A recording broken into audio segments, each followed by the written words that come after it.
Namaste, and welcome to our continuing series on homeopathy with our beloved Dr. Pachegaonkar. So we want to continue with this COVID problem. When I was young, we would have a flu epidemic, but it would just be a flu. And another year it could be an Asian flu. And then another year just another flu. But I've never seen so many mutations as in this COVID. Can you give us an idea why? This mutations in virus, is a known phenomenon. It's known phenomenon. Like there is a constant evolution. So even virus also evolves in different form, like mutation, though the basic characters would be similar. That it affects the respiratory system more. That's what we call SARS virus. Okay. So there have been so many mutations. Now the currently going on is Delta one. Delta. Yes. Yes. And they say there are waves. Waves is something which is because of the logistic reasons. Because when there is incidence of disease, there would be like what we call lockdown to avoid the spread. And everything is at standstill. Public doesn't mix together, and also maybe the spread is contained because of this lockdown thing. But once it is relaxed, again the public starts mixing and again it starts spreading. So with little pause it comes, and that's what we call waves. So now they say the third wave is on. And not only Delta, even earlier also many variations have come after mutations. So there are mainly 4 variations which are detected by labs. But the behavior is almost similar. Behavior is similar, but in certain diseases, the different strain, or if the person is infected with 2 different strains subsequently, then the antibodies which are prepared by the body for the first strain, that becomes actually what we call a drawback for the system, because body is relaxed and produces same antibodies, but whereas this virus becomes resistant to those antibodies, and then body produces other antibodies, and there would be sort of a reaction where in dengue we have seen that the platelet count starts depleting fast because of that. Otherwise, the first dengue infection just goes silent. Same thing happens in COVID, but in COVID we have to just see like if person is infected with one strain earlier and then he gets consequently infected with the other strain, how the immune system would react to it. But so far there has been good result. Like if one develops immunity against one strain, and if in subsequent strain, if there are people who have come down twice, thrice with COVID. But for them, the recovery was very easy. There was no antagonistic reaction because of the previous infection. Rather, it helped them to overcome the infection easily because of the previous infection. This thing happens in India like we have seen in measles and chicken pox. If the child develops immunity against one strain of measles, even if there are mutations and new strains come, all those infections pass on subclinically. Means absolutely there is no syndrome developed, no disease phenomena developed. Child gets the infection later, even in adult age also, person gets infected, but the antibodies are so promptly developed that person doesn't develop any symptoms. Maybe that person may become carrier for a while, but the person will not suffer from the disease. How does COVID differ from the other, or does it differ from the others? See, the virus behavior-wise it is just same, but it has affinity to our alveolar tissue, lung tissue. respiratory tract, and therefore these are the otherwise it is just like other flu. And not only that, we have seen now that the gravity of COVID infection has come down so much that it is just like another cough and cold. So people are recovering very fast. Like this third wave in India, there are so many cases where we even couldn't imagine that the person had COVID. Even at the age of 82, 83, the person was just tested and he was positive because he just was fainting once. And then he recovered at that age without any proper subsequent, like specific treatment for this virus. Is it a weakening of COVID or is it the herd immunity? It is the herd immunity. The virus doesn't become weak.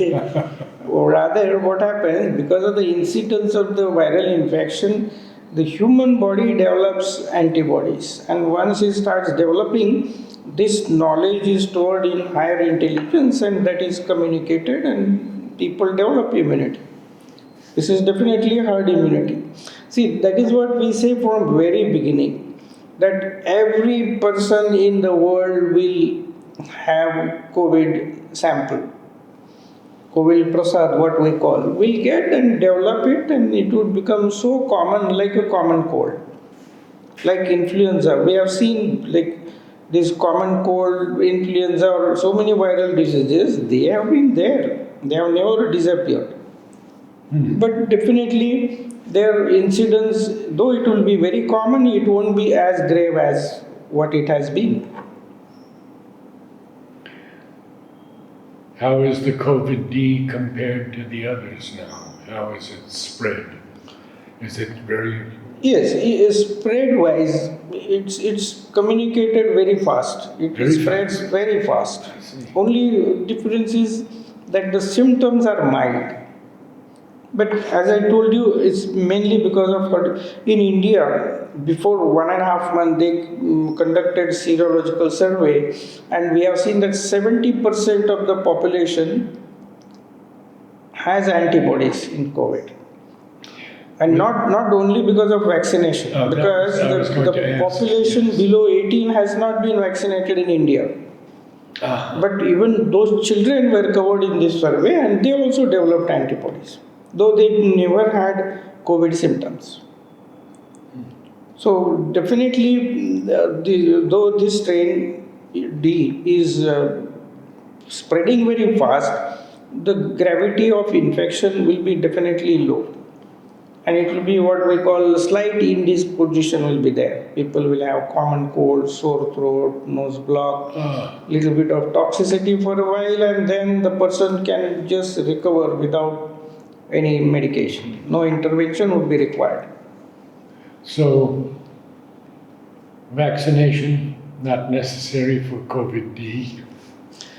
See, that is a very difficult question, because what happens, in community health, we have to follow the norms of the community for what we call a collective harmony. Otherwise, it is definitely something which has to be taken with pinch of salt. We really don't know whether the vaccination has really helped in lowering down incidence, or it has just given sort of a moral support or the will. Could it have given a negative result? Yes, it happens. We have seen some people, they call it coincidence, but people were given shot at the age of 48, 49, and within 24 hours the person died suddenly without any ailment. A very popular actor in Chennai died like that at the age of 48. So these incidences have been there. But logically, you see, now for vaccinations, they are insisting that if you have COVID infection, so after 3 months you should take vaccination. Now it is totally illogical to stress. The person who has had COVID infection, the person has developed antibodies, this is the most active immunity, and then you insist that after 3 months the level of antibodies depletes, goes down, and therefore you need vaccination. It's a wrong notion. It's wrong. What happens, body won't maintain antibody level for the whole life. Body develops antibodies, and once the job is done, when the virus is neutralized, then the level of antibodies would go down. This happens with every disease. When disease is not active, why body should maintain production of antibodies? And when it goes down, definitely body has that knowledge of the process of forming antibodies. So even if antibodies are not there now, they are to the detectable level, but the moment virus gets entry in the body, body promptly produces antibodies. Our reticuloendothelial system is very prompt. Within hours, the antibodies are produced and the virus is neutralized, not allowed to multiply. So, and see, like even vaccination develops antibodies which will be maintained only for 3 months, and after 3 months again it would go down. So every 3 months you can't vaccinate everyone. Yes. One thing that has not been too pleasant for me to hear is these messages when you pick up the phone. They tell you, stay indoors, do not go out of doors except in an emergency, and they want you to be locked in your home. See, it's what we call a message which is relevant when there is a new strain which is spreading. See, logistically also, if say 10 million people come down with ailment at a time, then logistically we don't have the support in the form of hospital beds and all. So if it spreads slowly, it goes easily for the logistic reasons. And secondly, what we call guarded exposure, especially the vulnerable people, they shouldn't be exposed, because still you study the virus, like how it can be curtailed, or how we treat the sequelae of viral infection. Till then it is better to protect, better to prevent. But once we know that this is the virus and this is how we have to manage with it, then things go easier. But this, as a first step, reflexly, health authorities advise like this, and it is relevant to some extent. And unnecessarily, if you go, crowding, you spread it very fast. Like one person is, capable of spreading it to thousands of people in a day. So it is better to follow it, especially under emergency conditions. And yet, the other night, there was a boxing match with 70,000 people in the stadium. Yes, what happens, because of lockdown for 1 year, little more than 1 year, people, they start suffocating. They are not used to that lifestyle, and mainly, people are not yet trained to be, to oneself. They are not trained. Still, they are having the crowd mentality. They don't feel comfortable unless they are with so many people and interact with that. Maybe spiritually, if we evolve, then people will be happy when they are isolated. They can introspect, they can go deeper inside, they know themselves well. But that day we have to yet hope that it will come. What do you see in the future for this COVID? Yeah, first thing is, until and unless some other infection comes, people will again be possessed by this COVID fear. But once something else comes, they will forget COVID. So this way, like I remember, like it was a decade when 1990 to 2000, AIDS, HIV was playing. Like it was worse than COVID. In COVID, at least there were 90% people who were recovering without any intervention, and only 10% needed treatment. But in AIDS, we have seen HIV, 90% people were succumbing to it chronically, and they were spreading, and they were silent people. Like they did not show any symptom, and they were the cause of spreading it. Luckily, the spread of HIV needed intimate contact, not like COVID, and therefore it was a bit under control. But even then, like STD, it created havoc.